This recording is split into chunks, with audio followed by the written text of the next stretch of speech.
Your brother John here in Christ Jesus. May you be blessed through obedience by his grace in the name of Jesus Christ.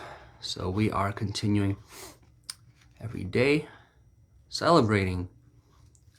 We live a life of celebration because he has freed us. He has freed us many times, time and time again.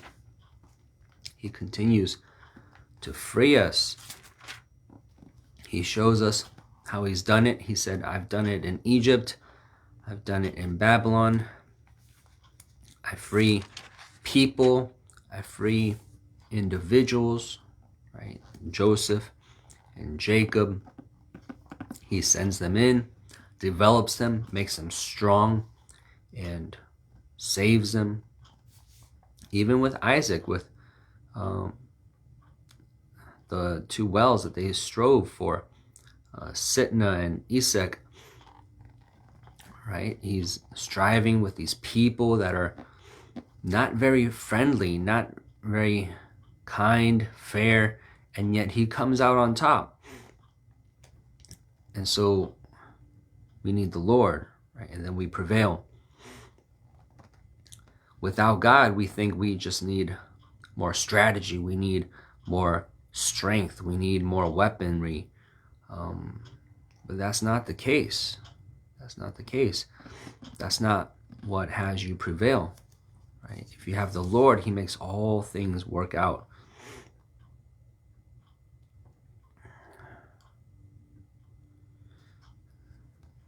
So I'm looking at some chapters in Deuteronomy as they are about to receive this promised land. And God is telling them what to expect, how to be.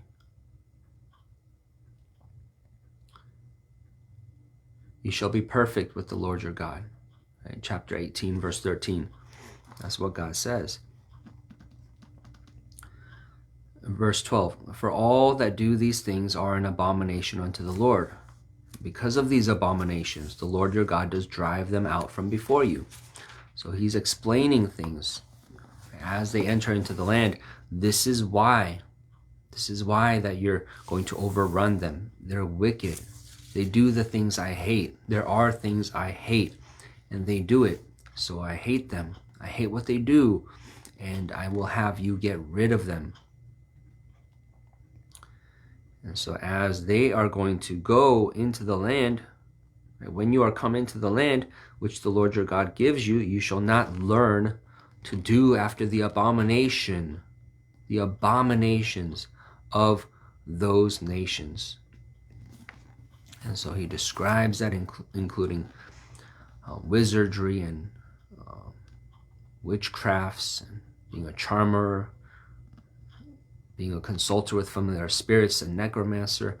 He says these are abominations. Don't learn to do them. And yet we have people who want to advertise publicly that they're psychics, people who go to them, people who do rituals of other religions, of other nations. And God is clearly telling us, spelling it out here, saying these are abominations. Right? This is why they're being destroyed. And so God has been destroying them. Right? And we continue to go back to doing those things. And so what do you think will happen? Right? So we can tell what will happen. We can know. And it is our fault, right? Because he is shown before, hey, you should talk to those people. Right? Ask them what happened, right? Ask the generations before. And we're supposed to be teaching the children, right? Diligently, he says. No, let them know. Right? Tell them what happened. Right? Leave some ruins behind so you could point to it and ask, what's the history of this? What happened here? What were these people like? Why would they be destroyed? Well, these kinds of people get destroyed like this. Right? They did this. And so God is telling us here, right? In case you didn't have parents like that, right? Well, I'll tell you, right? This is why I had my people go into this country, and I told them not to learn of them and their customs and cultures and witchcrafts. And yet we do, right? We just get curious. We just want to do what we see, right? They're right there. They're our neighbors. Hey, what are you guys doing? What's that? And what does that mean, right? We ask them, and why do you do that, right? And so God wants to leave memorials in our land so that we can point to those things. And no, tell me about God, right? And that, what's that about?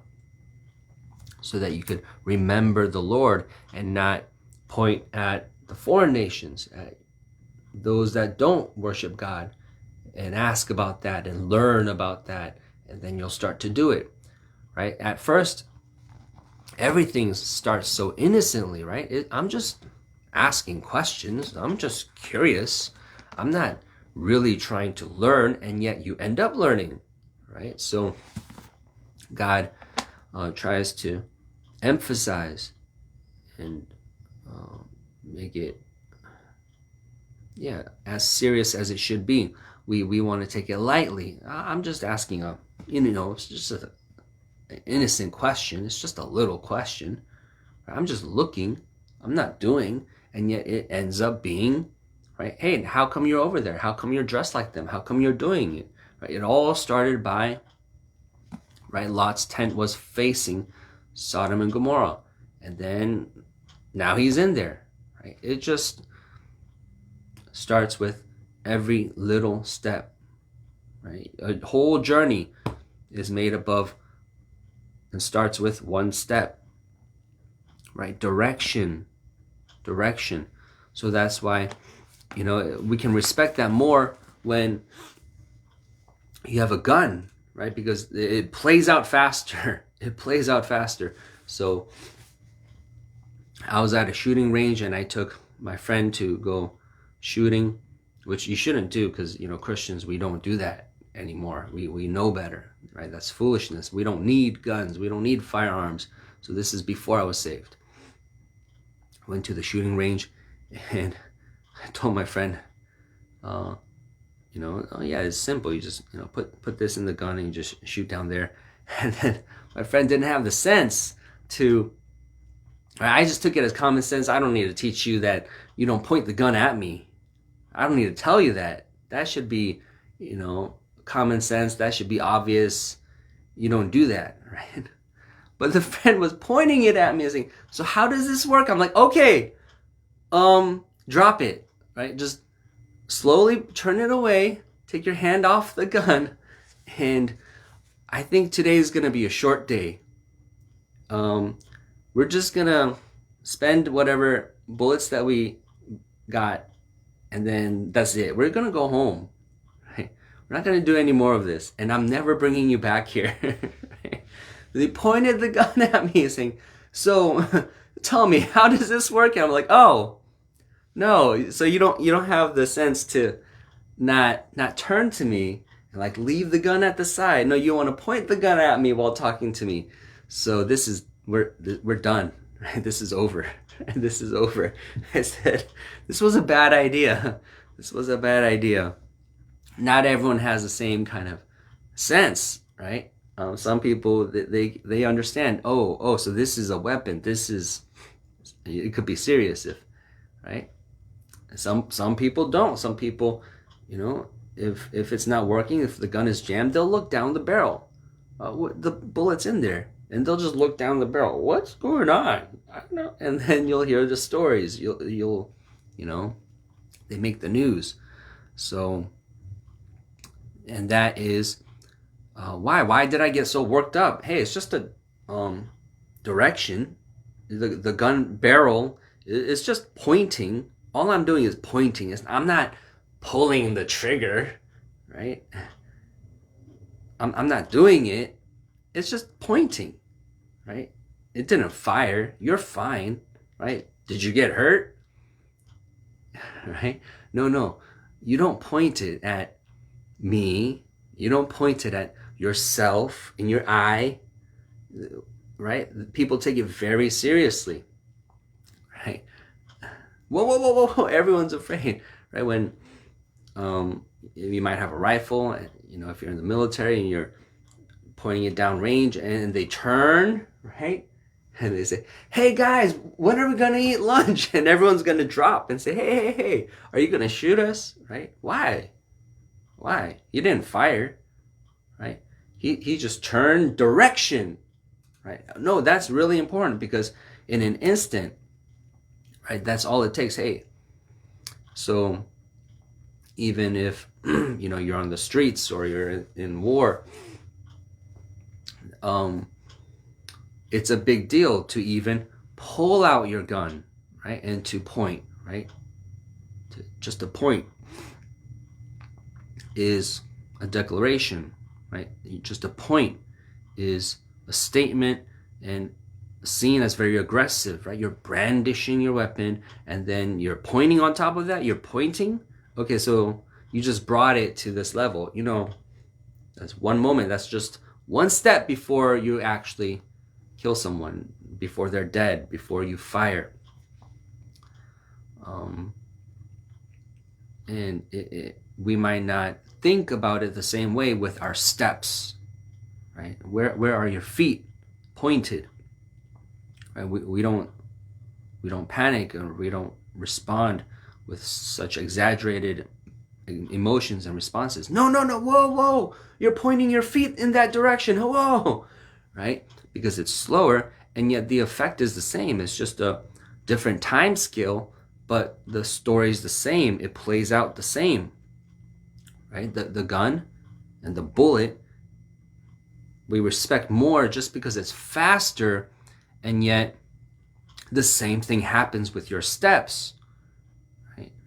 It reaches the same end. The same thing is happening. All you have to do is press fast forward, right? Just increase the speed times 100, and oh look, it looks just like the gun. It looks just like the gun. Your life, right? You're running, you're walking, right? Where you go, and so we don't respect that. Hey, I'm just looking. I'm just seeing what you do. You're pointing the gun of your life, right? The direction of where you fire yourself in a trajectory, where you're gonna go, where you're gonna end up. Where are you looking, right? So God tries to heighten that importance so that we take it that seriously. Hey, where are you looking, right? Don't look there, right? And we don't connect it, right? I'm just looking. No, you're gonna be that. And that just sounds so ridiculous, right? And that's why we can have all these screens and these TVs and watch evil movies, because we make ridiculous excuses. Right? It seems to make sense, and they make those excuses to try to dismiss the truth as ridiculous, right? It's just a movie, right? It's fiction, right? It's creativity. It's just fun watching this. They don't understand the purpose and the purpose that gets fulfilled when they watch what they watch, that there's a becoming that's happening. There's a process of becoming that's happening as they lay their eyes on it and sit there and receive the influence that is material, that's entering into them. So there's actually physical transformation happening in your brain, right? I don't know, like we have neuroscientists, we have neurology, we have this understanding of, if you're depressed, then they give you pills and you take the pills, right? So there's some hypocrisy there. Oh, you need this physical pill to make some physical changes for your mood, for your feeling to change. And we feel like feelings are so intangible, and yet you take this physical thing, you ask for this physical thing, for this physical change. And same thing when you're watching the world, right? And you see it, it's a configuration of shapes and sounds and colors and sequence, and right, it's a thing, it's stuff, and yet you don't perceive that, this works in the physical too, right? We can spell that out, we can trace it in its physical effects, right? Yeah, that when you see it So I'm drawing from my background in photography, right? When we were learning about the camera. So what's actually happening when you take a picture of an image? There's light beams, right? That go through the lens and they draw this like X, right? The light crosses. So whatever's in front will go directly in through the lens, and whatever's up top is going to shoot down, right? If the sun's up there, it's going to shoot down into the lens and then go to some bottom part of the frame. And then whatever, if there's something down there, it's going to shoot into the lens, and it's an upward trajectory, right? So then it's going to end up somewhere on the top over here of this film. So that's why the picture is usually upside down. I don't know if you've ever looked through a lens, you see the image is upside down. Well, that's why, because all the light beams are shooting into it. Whatever's at the top is coming down to you. Whatever's at the bottom is coming up to you. And so it crosses, and then ends up in your film or in your eye as an upside down image. And so,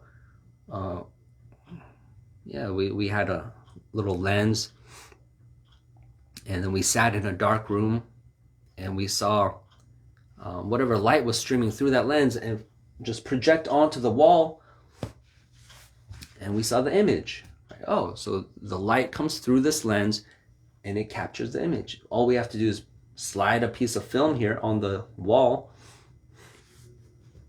and just let it sit for a while, right? And have the light affect whatever chemical is on the film, and then we just put the piece of paper through chemicals to develop whatever the light did to the film.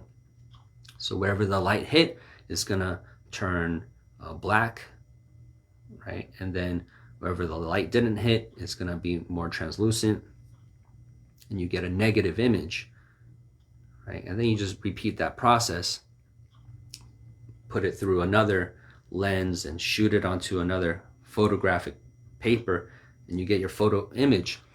But all that just to say that we saw the light go through the lens and hit this piece of paper, right?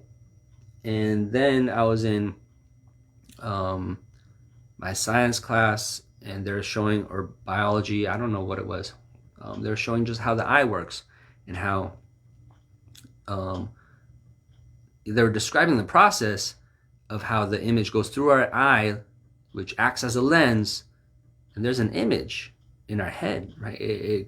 And I was like, wait, that's just like the camera. I just learned about how the camera works, and you're telling me about how the eye works and how the images are projected into our brain. And it's like, wait, they're the same. They work the same way. It captures the image. The image actually goes in your head. It's in your head. There's what you see, it's in your head. You have that in your head. Just like having a piece of film in your head, and then the image on the film in your head, right? The physical image is in your head. So you have that in you. Whatever you saw, it doesn't stay there. You saw it, now it's in you. It's in you. So this is before we even, I didn't even mention the spiritual. And yet, how much more, right? How much more? If even just the physical works like that, right? It's actually in you. And then it goes deeper. It goes deeper because what we do with that, right? I talked about how the image is flipped. And so in your brain, you actually have an upside down image, but it processes it, and because you can't walk around looking at an upside down image, that'd be confusing. So your brain just learns to, okay, so we have to understand this way, right, in order to walk, or else we can't. That'd be confusing, right? The ceiling's on the floor, right? So your brain just does a lot of work for you and interprets what you see. to help you out. So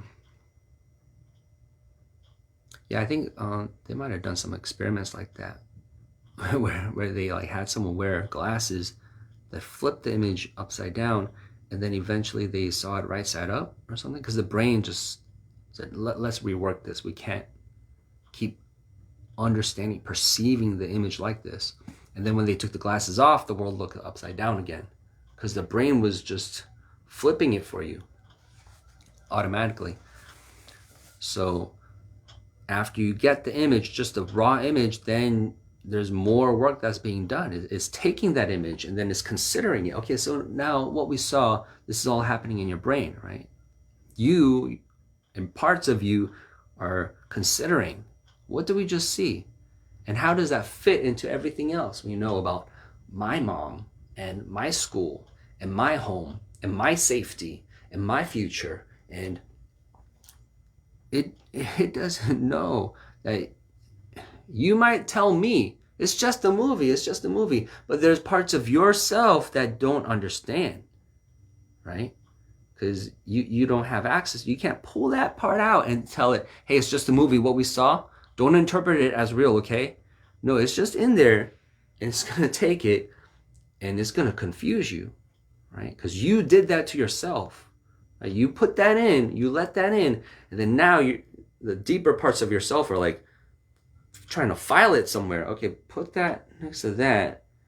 So life is dangerous, right? Because, man, just 30 people got slaughtered today, and they were chased by a man with an axe. So put that in here. That can happen, right? And you can't catch that. That's happening in the shadows, in your brain somewhere, in your soul, right? Okay, so that could happen. We should be afraid, right? We should think of axes like this. We should think of people like this. Be afraid, love them less, and have more fear. That was a conclusion that you came to, and it didn't register. They didn't report to you saying, hey, John, we just came to this conclusion. Do you agree? Do you accept? No, it's done. They put it in the file. They, they closed the file cabinet, locked it up, and said, okay, we understand, John. That was traumatic tonight. But I guess it all ended well. It was a happy ending. But we'll remember, right? We've got to be cautious of these kinds of people, right? And these events. And if the violin plays this kind of tone, then we should have this kind of response. I'll make you sweat, right? I'll make your adrenaline pump. Right? And you might disagree. No, don't make me react like that. I don't want to react like that. I don't want that to be my response. That's not the conclusion. Don't make me, right? Don't change my wiring. Don't change the way I respond to the world, because that was just a container. That was just a little box. That was a movie, right? But parts of you don't get that. Okay, whatever. A movie, but we saw it. It looked very real, right? And you're doing that to yourself. That's one time, right? And how many times are you going to solidify that? And let's open up the file cabinet again. We're getting some more information, and you're informing yourself about what the world is. And so, yeah, when I played too many video games for too long, yeah, I felt the confusion, like viscerally, like it. Very real. When as soon as I turned it off and I said, oh, time to go to class, and I'm sitting in class, I'm like, wait, that's weird. I feel like I'm in an unreal world. And I go back to my games and I turn it on and I'm playing. I'm like, that's weird. I feel like this is real. Okay, so this is bad. This is bad. Because I've heard of stories of people that advanced, right, to the next levels. Okay, so I know what's beyond this, because I've heard stories of people losing their mind, right? Yeah, people told me, like, oh, even in this school, John, in this school, yeah, the teachers would tell me, yeah, so there was this kid, he got locked into that perspective, and he couldn't come back from it. He really said, this is not the real world. He was gone. He was like, he couldn't finish. He couldn't graduate because he got locked into that. So I stopped. I was like, okay, so I feel this. I'm experiencing this. And I heard stories of the next stage of this. So I need to stop myself, right? So I intervened on my own behalf. I'm like, so I gotta make some limits here. So this is getting bad, right? I'm hitting that limit. I'm about to breach this. So it's like, okay, all right, that's happening. I'm feeling it, right? Becoming, right? There weren't any warning signs as I'm playing the game. Hey, you're at your, 6th hour mark, right?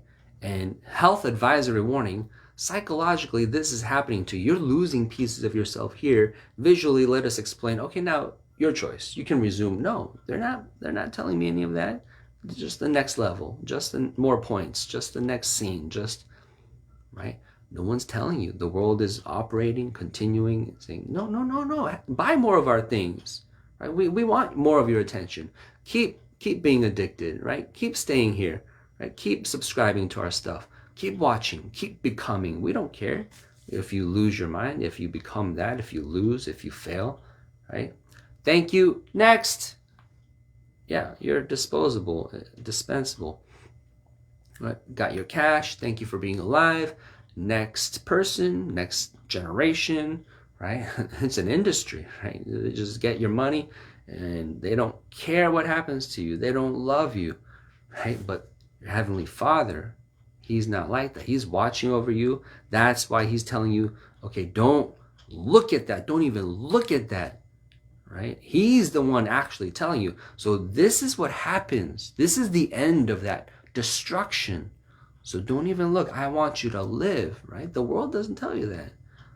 The world promises pleasure, right? And you don't it doesn't even come to your mind. What about life?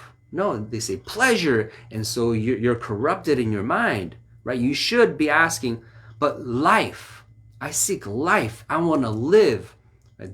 That's not even a phrase in your mind.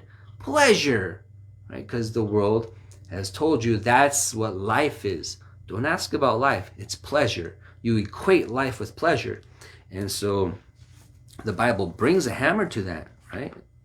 And I was reading Proverbs today, and that's what it said.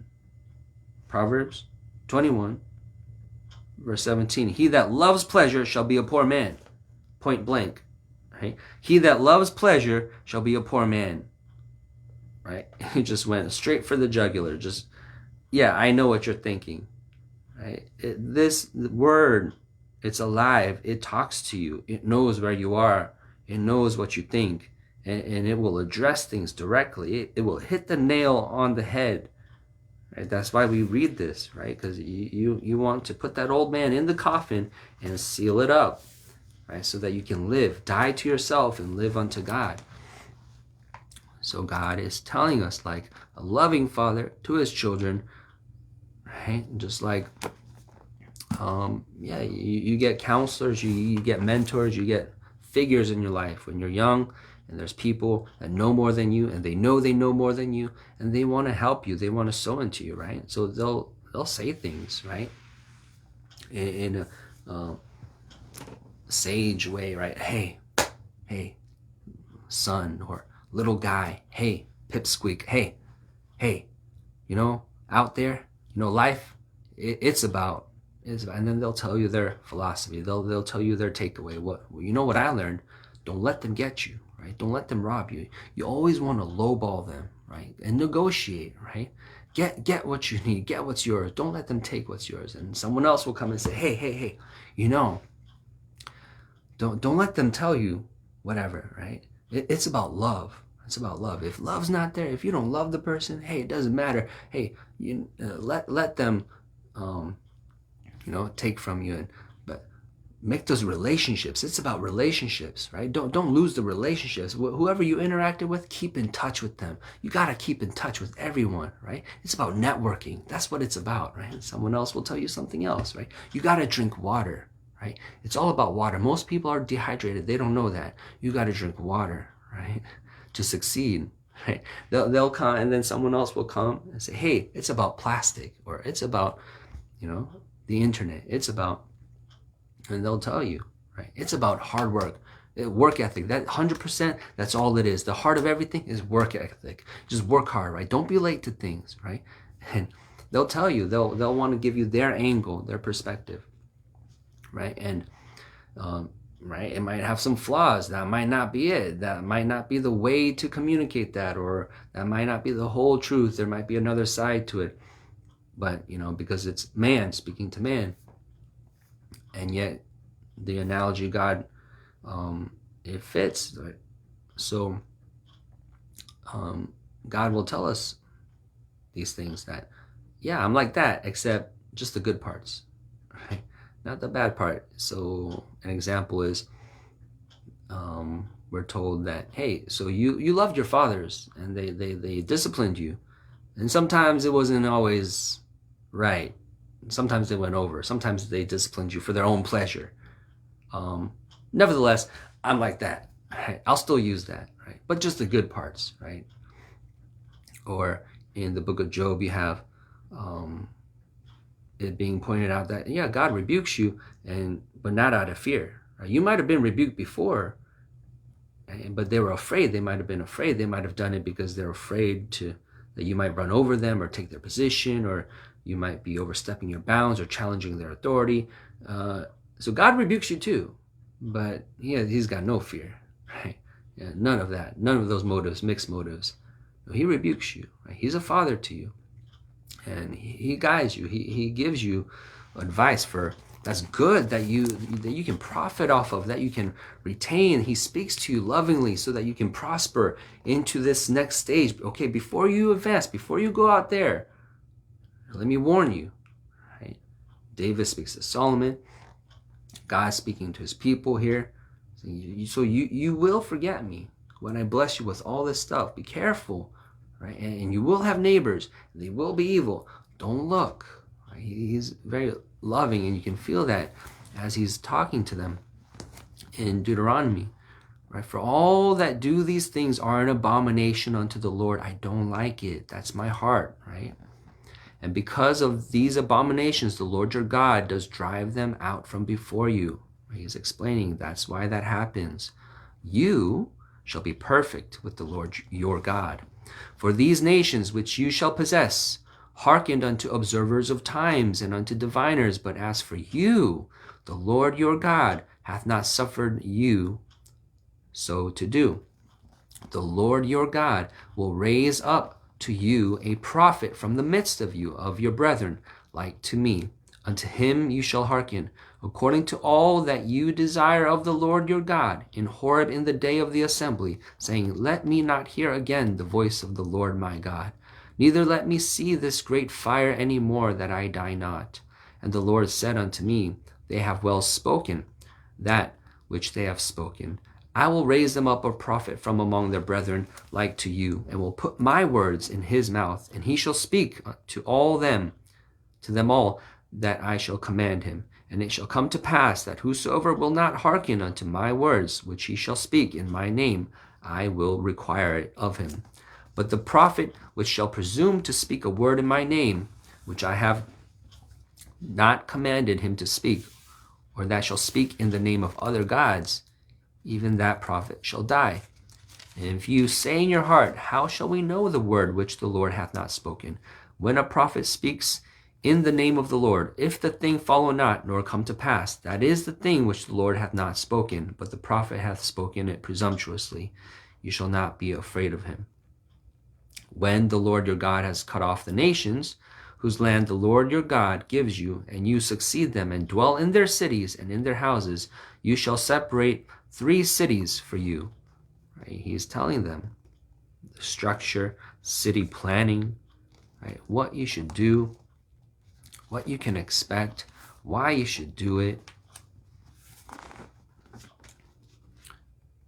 I have a little more time here, so I'm going to continue to read a little more, because you love the word, and if you don't, then you have to commit to love the word. So if you don't, then tell yourself, I'm gonna love the word, right? And make yourself, right? So you start to love. It's like an acquired taste, right? What you do, right? Your brain is fooled. Oh, we keep doing this. We must love it. So don't be discouraged if it's hard to read the word, hard to understand. Just keep reading it, continue in it, and God will release the grace for you to love it and love it more.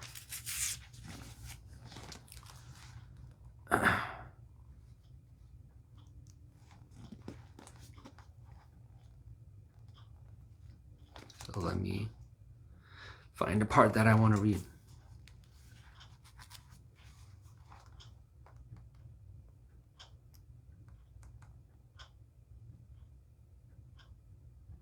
Okay.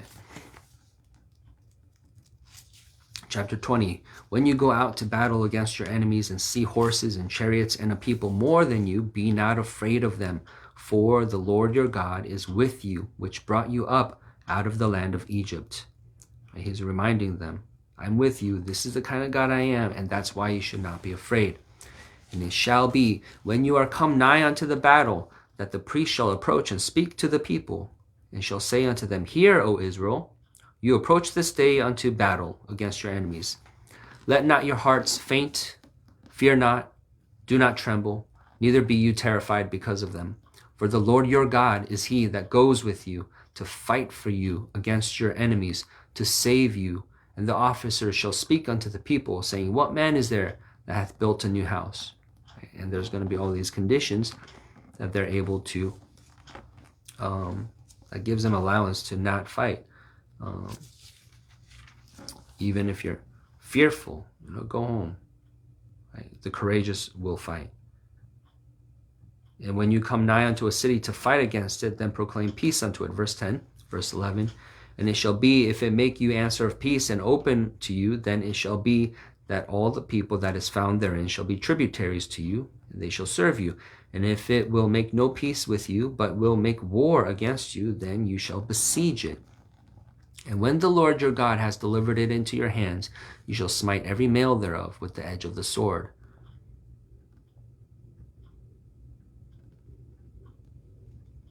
And then it's going to tell you which trees to use for the bulwark, and which to keep to eat the fruit thereof, because it's going to feed you. It's going to feed you.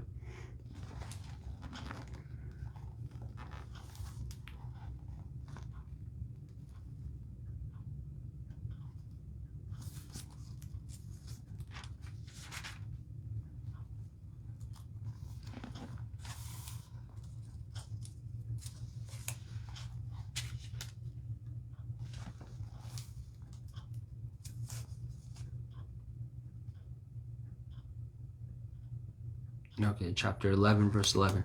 But the land whither you go to possess it is a land of hills and valleys, and drinks water of the rain of heaven, a land which the Lord your God cares for.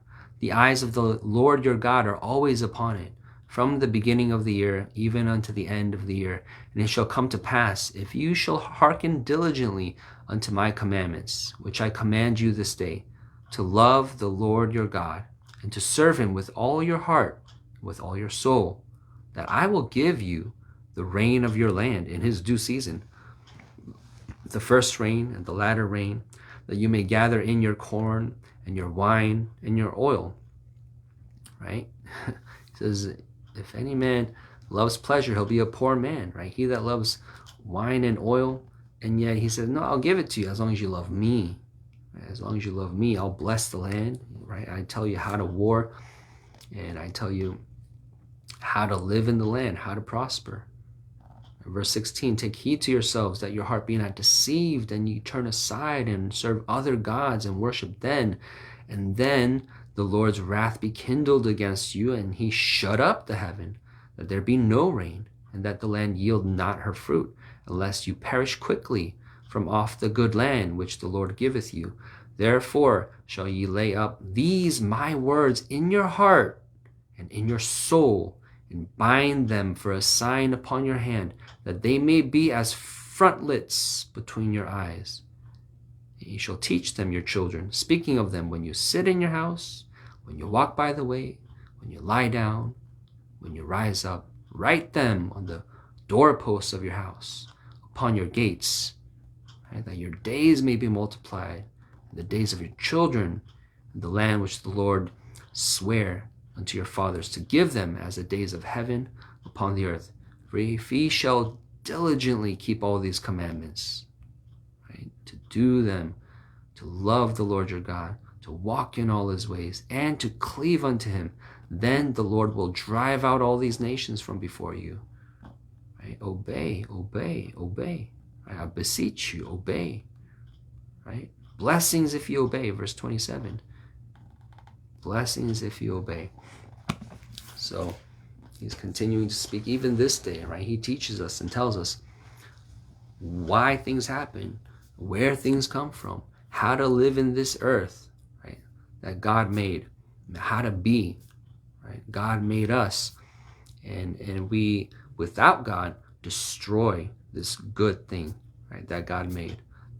We destroy the land, we destroy us, we heap curses on ourselves. But if we obey, right, he says, I'll drive them out. I'll rebuke the devourer. I'll break the curses, right? So we can't dilly-dally. We can't go back and forth, obey, don't obey, remember God, forget God. No, we have to decide, no, this is good, and this only, and this is the way, this is my direction, and this is what it will be, and then live it out, right? And then walk it out, prove it daily, in Jesus' name.